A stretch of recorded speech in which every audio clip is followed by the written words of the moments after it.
Hello, and thank you for joining me in Annie Stories. In today's video, I'll be reading a tale called The Voice of Death from the Red Fairy book by Andrew Lang. Have a listen with me to see where the voice is coming from and why no one can resist it. So without further ado, let us begin.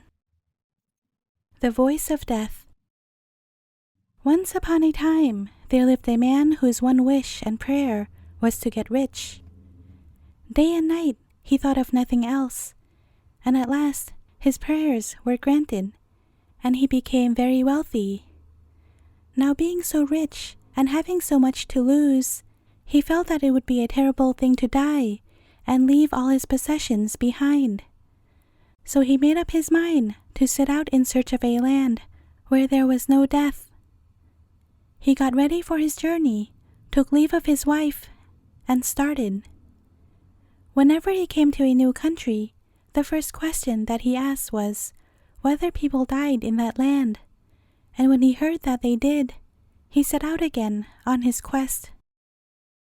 At last he reached a country where he was told that the people did not even know the meaning of the word death. Our traveler was delighted when he heard this and said, "But surely there are great numbers of people in your land if no one ever dies." "No," they replied, "there are not great numbers, for you see, from time to time a voice is heard calling, first one and then another, and whoever hears that voice gets up and goes away, and never comes back."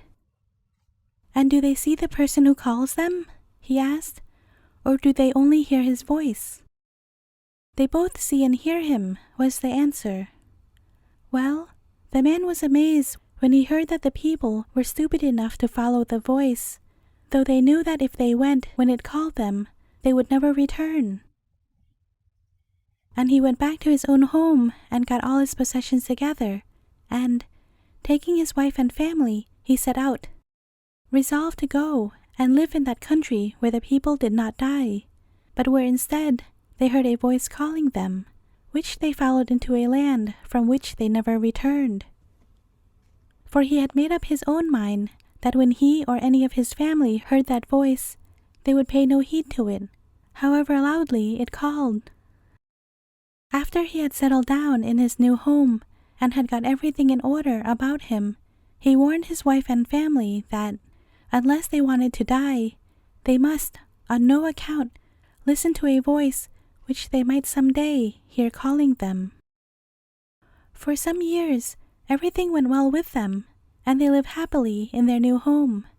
But one day, when they were all sitting together around the table, his wife suddenly started up, exclaiming in a loud voice, "I am coming! I am coming!" And she began to look round the room for her fur coat, but her husband jumped up and, taking firm hold of her by the hand, held her fast and reproached her, saying, "Don't you remember what I told you? Stay where you are, unless you wish to die." "But don't you hear that voice calling me?" she answered. "I am merely going to see why I am wanted. I shall come back directly." So she fought and struggled to get away from her husband and to go where the voice summoned, but he would not let her go, and had all the doors of the house shut and bolted. When she saw that he had done this, she said, "Very well, dear husband, I shall do what you wish, and remain where I am."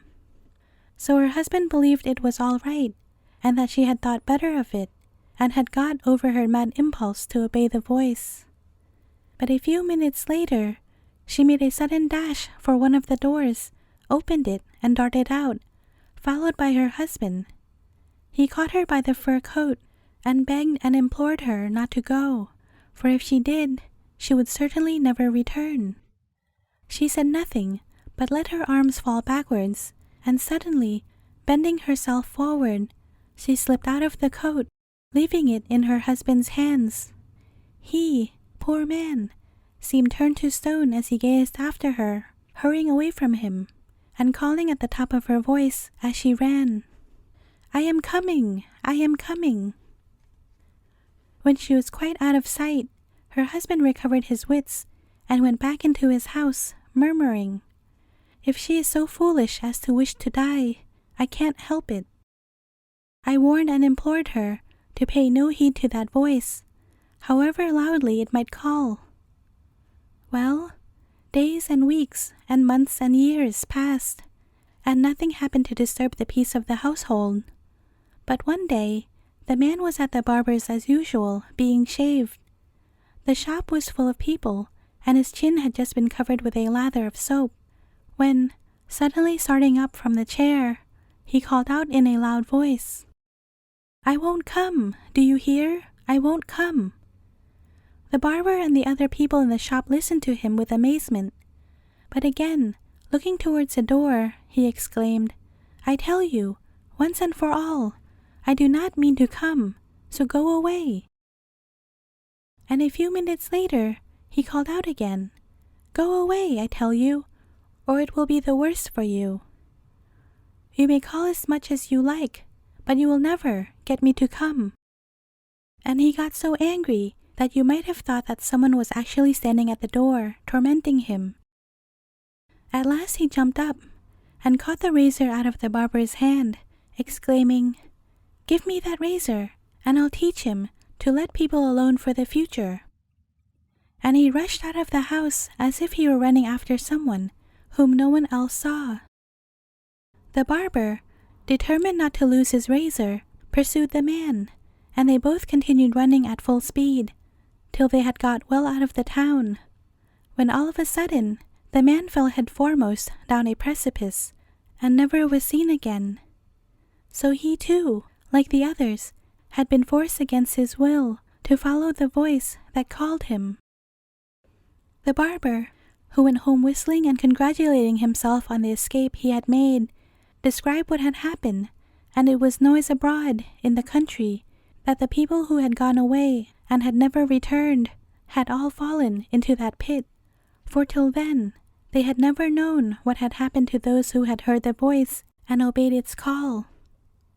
But when crowds of people went out from the town to examine the ill-fated pit that had swallowed up such numbers, and yet never seemed to be full, they could discover nothing.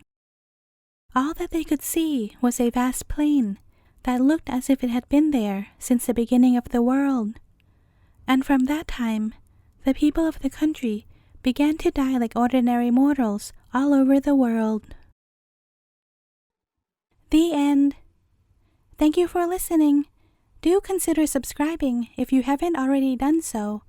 I have over 100 stories in my channel for you to enjoy. Thanks for giving my small channel a chance to entertain you.